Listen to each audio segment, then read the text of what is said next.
Sobit, welcome to the SAINTCON Hallway. All right, thank you, sir. Your handle, Sobit.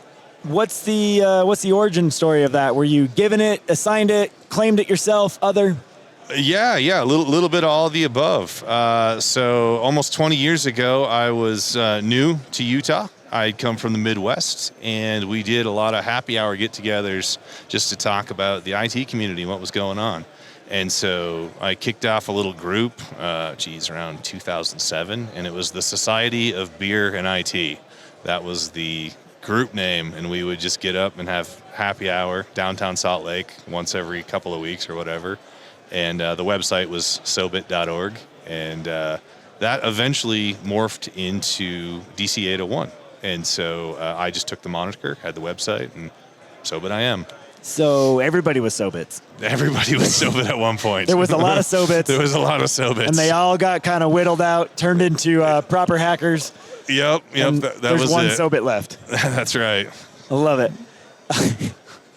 So you still have that domain? I do. So we could ping, what would it be, Sobit at Sobit? Something. To get a hold of you. How did you get into, well, actually, I want to say that for a second. How many years have you been coming to SAINTCON? Oh, geez. Since it was down in St. George, I think since the last year in St. George, maybe 2012. Wow. And what's been your favorite memory of all the SAINTCONs? Like, if you could pick one out, I'm not saying you can immediately head, but like, what comes to your mind right there? So I'll go back to the first one for me in 2012. I saw some folks that I later became good friends with. I saw them giving great technical talks that they were very passionate about, and that was fantastic. And I want to say Jupiter was demonstrating lock picking, and that year the conference was still small enough where everybody got a lock pick set and some practice locks. And because it was an educational environment, they had a great little camera setup so you could see what he was doing up front. And it was just this very collaborative area where everybody was super stoked to spend time with one another. And being away from everything in St. George, it was this little insulated group that was really welcoming. So that's probably one of my favorite memories. But every year it's something new. This keeps getting bigger, badder, and better. Like, it's just every year I'm surprised by the growth and some of the new things that get brought up. So at that time, 100 people? Yeah, because I want to say that the room size maxed out at like 150. And okay, so, yeah. So under 150. Yeah. There's 1,700 plus people here. Yeah, it's wild. Could you have envisioned that? Like, this will eventually end up in Provo and have 1,700 people there. Yeah. And I remember the first year that we were down here in Provo, and it seemed like such a big space for this event. And now to see it just bursting at the seams and all the folks coming. I'll tell you, one of the perceptions from my employer and outside companies is there was a thought that it was education only. I was like, it's an education conference. Is that something that people are going to? It's like, it's really not. It's opened up and turned into just quite the regional and almost on the national level conference of note. There's people here from all over. Yeah, I just interviewed Japan, somewhere in Northern Europe, and a UK dude within the last few hours.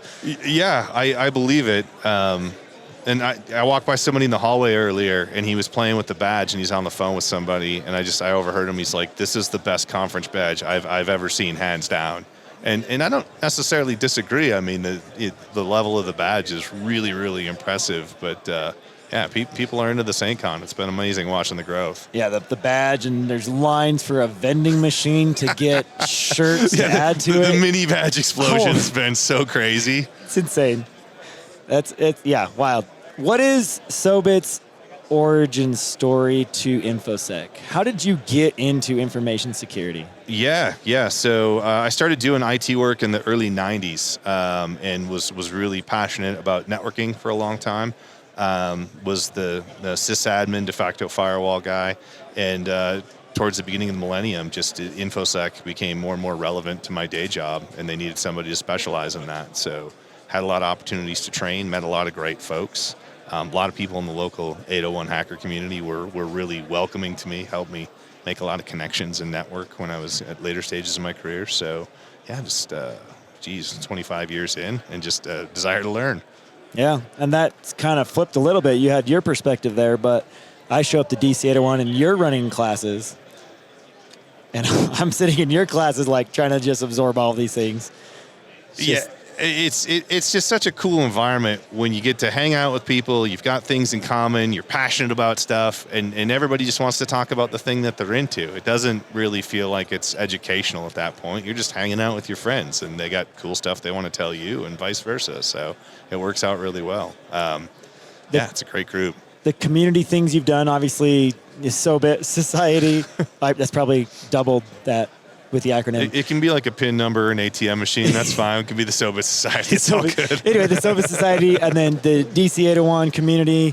You also ran some summer hacker camps. Yeah, hacker camp. What was I think we did the 9th one last year down in Moab. So yeah, that continues to live on in some form or another. I think we're going to try and do one again this year. So it's just a ton of fun to see everybody. Casual environment. It's become a little less technical over the year and just more about being fun, but it still has a little bit of a hacker flair to it. And you've ran communities here at SAINTCON?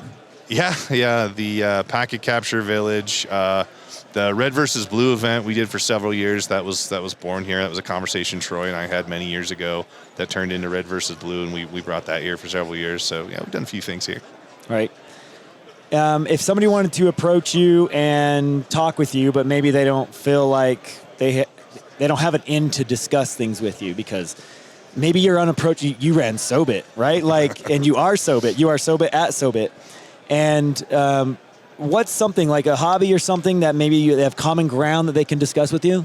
Oh, I got hobbies falling out my ears. Absolutely. Camping, mountain biking, cars, whatever, Utah. Baseball, even to a lesser extent, whatever. I'll talk about anything. I don't care. Those are your top buckets, cars and camping. Yeah. Cars, mountain bikes, motorcycles, whatever. Yeah, I got all kinds of hobbies. You restoring cars? I've got more cars than I need right now. How many cars do you have? Is this a security question you have? Yeah. What was your first color of your first car? Specifically every make. No, right now I'm spending a lot of time on a 1970s Land Cruiser that I bought last year. They're coming with new ones, right? Yeah. Coming back? Do you think they're going to be good or not? I saw it at the launch. So the launch was here in Salt Lake. Oh, you actually came to the launch. I came to the launch. So you're in. I don't have to tell you this exists. You know this exists. So you have a 70s you're restoring. Is this to original or beefed up for Moab? Is this? Mostly just to drive around and play with. Just to go get coffee and drive around in an old car. And new cars are so good that you drive anything more than 20 years old and you're like, what? I have to roll down this window with my hands? So you've seen my truck. Yeah, it's really all about the experience of something that's just simple and fun. Right. Yeah, that sounds great. Besides that car, is there like a hobby or a project you're working on that you get excited about? Could be in tech, could be... What's something like on this? I know you have your job, and I know we're all heads down and getting burnt out with all the stuff we're doing. But is there something like, I'm want to learn this language or code? Is there something that you're bashing on? Yeah. So I play a little guitar in my spare time. That takes up a little bit of free time, and then you be on tabs, or that's as far as I made. Yeah. Well, I've done the band thing in the past, and so you know how to play. A little bit, yeah, a little bit. So that's a good downtime activity. I've got another thing I've been working on called Nop Labs, and that's the entity that owns the Hacker Camp resources, and I have a couple of CTFs that I run through that. I'm doing a modified version of our Linux CTF on family night, so that one's kind of dialed back for kids to be a little bit more approachable. Oh, so you're running something again this year? Yeah, sure, yeah.